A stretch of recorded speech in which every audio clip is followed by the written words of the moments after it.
I'm really excited about this day today. You're building a company that is about changing experiences that people have with ads. How do we create better experience for users and better opportunities for brands at the same time? And the reason is when we started the company, we understood that one of the major problems of advertising had to get fixed. Together, we can really create the creative automation platform of the future. So I have here together the respective CEOs, Omar Tawakol and Casey Saran. I mean, the real thing that AI enables is it enables you to move at the speed of culture. What do I mean by that?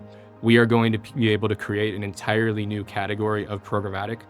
So that means that brand entered into a piece of video that's produced at the last minute.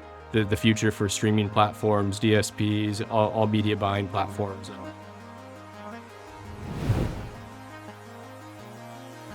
Hi, this is Cory Treffiletti, the CMO for Rembrand, and I'm very excited because hopefully by now you've seen some recent news about the merger between Rembrand and Spaceback. So I have here together the respective CEOs, Omar Tawakol and Casey Saran, and I'd love to have you two just say hello for a minute and just give us a little bit of background. Maybe Omar, will start with you. Why now? Why are we doing this merger? Well, good morning. And I'm really excited about this day today. And the reason is when we started the company, we understood that one of the major problems of advertising had to get fixed, which is all of us, everybody on this call grew up with programmatic. And where the advertising became more and more efficient over the past couple decades, something was happening where the consumers were starting to find ways to run away, to literally pay money to not get any ads. Now, that's a pretty big deal. Never bet against the consumer. And so we started this company with the vision to say, why not place the ad in the content? And that way the user doesn't get interrupted and they get high value.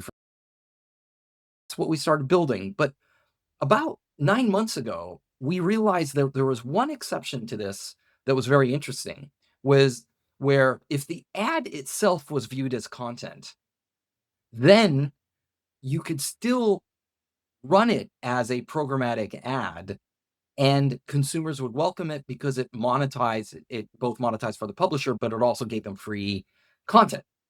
And so that's when we started doing these two different things, which is putting brands in content, but also taking content and turning it into an ad because it was something that the consumer liked, the brand liked, and so on. And we started doing this. And then we got introduced to Spaceback, who was just an amazing leader at doing this. And I was so impressed with how they approached this problem, how they scaled the problem, and how they just had this incredible knack for design and simplicity. And we started discussions, and then this day is upon us. We are. And Casey, Yeah. how's your side of the story?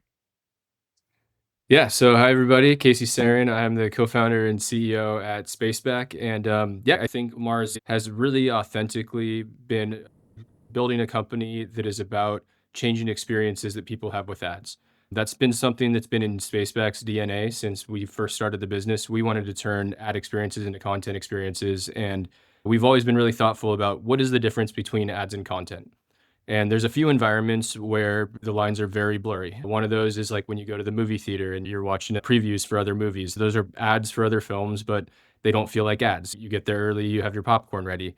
We think of social media as another environment where people follow influencers, they follow brands. They can choose to see anything they want from their friends and family, but they're choosing to engage with content from brands. So we built an entire creative automation platform built on that concept. And how can we bring the level of engagement and the way people care about connecting with content from brands and social environments? How do we bring that content connection outside of the walled gardens and into ad units? We've never met anyone as thoughtful as Omar and his team about what's the difference between ads and content, and how do we create better experience for users and better opportunities for brands at the same time. So I think together we can really create the creative automation platform of the future that is really built on the balance of what's the difference between ads and content, creating better experiences for real people and more opportunities for brands to use the latest and greatest AI and more creative variations and all of that. So I couldn't be more excited to be here and for us to get to work. Yeah. And Casey, one of the things you just talked about briefly was the idea of refreshing creative, having it based on content people already like. How did Spaceback unlock that formula over the last, say, 3, 4, 5 years to try to figure out what is it that actually works inside of a standard ad unit in a video environment? Yeah, so early on in the days of just discovering our product market fit, we tested running lots of different types of content in ad units to see how people would engage with it. We found that just running pictures of cats in ads actually sometimes would perform better, like get higher click-through rates than real ads with a call to action and stuff. And that made us think that if people are just clicking on random pictures of cats, or if, a successful campaign of a 0.08% click-through rate is success. What are we doing here? That feels like a rounding error. So we thought there had to be ways of unlocking more value in ad space. And by putting social content in ad space, we found that, and not just social content, but really recreating social experiences, like bringing signals like likes and comments and followers, things that people do with social posts that they don't traditionally do with ads. So when we bring those elements into ad space, it gives people a different experience. They engage with it more authentically, like how they engage with social content, than traditional ad space, which a lot of people in studies show people kind of ignore ads on purpose. So this gives us a way to tap into kind of a different behavior. And we discovered it through testing with lots of different content, but we found that by authentically recreating social posts, that was how we could deliver some of the best performance back for brands. Got it. And Omar, one of the things that Casey mentioned, I want to throw back to you. Rembrandt is really known for AI-driven virtual product placement. So how do you foresee the two companies as they come together, continuing to utilize that augmentation of video to then create these better ad formats? Yeah, so the real thing that AI enables is it enables you to move at the speed of culture. What do I mean by that? What I mean by that is that if you look at a typical ad campaign that you're going to do on TV, you might spend 500,000 to $1 million to get a whole production crew to work, and they may work for 21 days, a month, and produce something. So that means if you go day one, results in an ad you can run a month later, you're not able to leverage what happens culturally in that month. So you're not moving at the speed of culture, you're behind.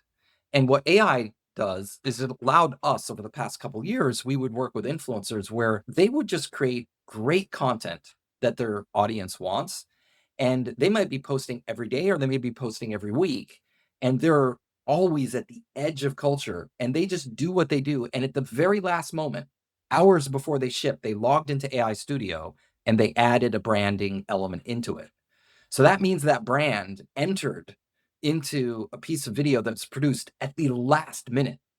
So you're really continually moving at a very fast pace. And that's what AI enables us to do, is to move at the speed of culture.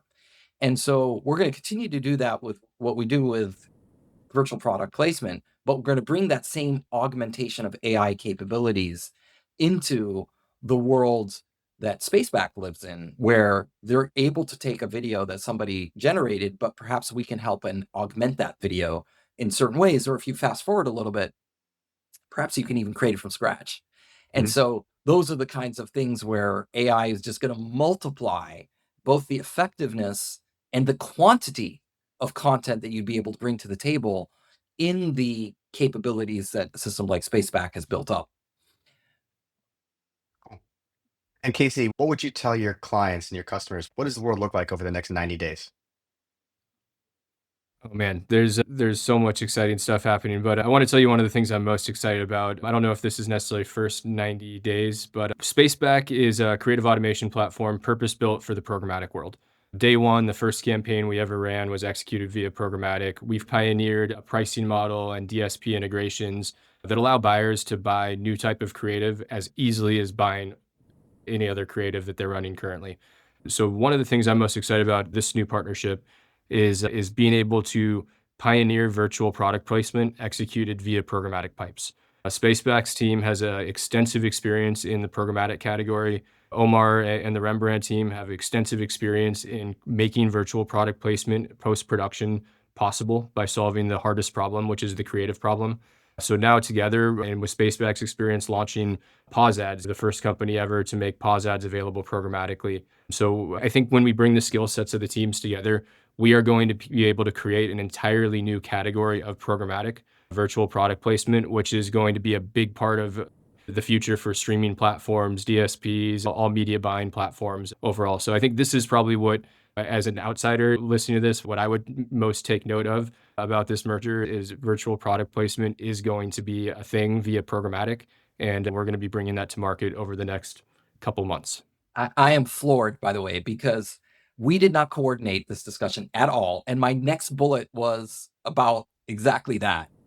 And the fact that came from Casey is amazing because this part of the business is new to Casey. And that's exactly one of the things where we're excited to have his DNA and his experience come to the table because we've been doing VPP automating with AI the creation of the piece of content.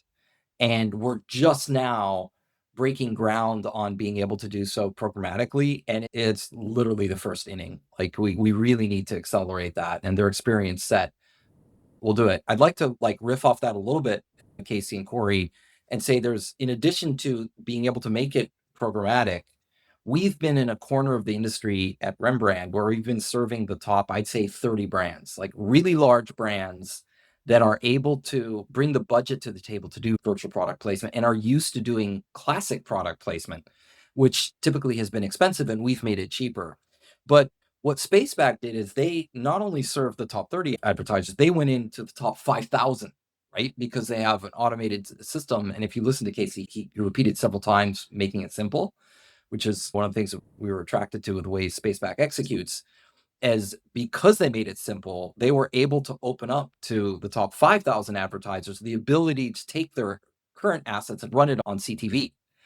And we've been thinking about taking the top few advertisers and make it programmatic so they can do it very easily with programmatic. But with Spaceback, not only will we be able to do that, but we'll make it so easy and so budget effective that we could reach in the top thousands of advertisers to essentially democratize this capability. And if you look at the flip side of why that's important, it's not only that we are making it easy for small advertisers to get into virtual product placement and to get into programmatic, we're also going to make it so that the AI algorithm can train and work on lots more data. When you take a capability, you democratize it, the capability now becomes better for everybody, Mhm. which is really important. Like if you look at the pattern of successful AI companies, it's democratization so that the more and more use cases algorithms see, the better they are at doing what they do. And that's an interesting unlock that we get with Spaceback. Excellent. Well, I'll tell you, the trick to doing a great interview is to leave the people watching wanting more. So that's where we're going to stop. We're really excited to see this go through. If you have any questions, please reach out to us. We're always available to talk. Omar and Casey, thanks both for spending some time and looking forward to this. All right, thanks, Cory. That was fun.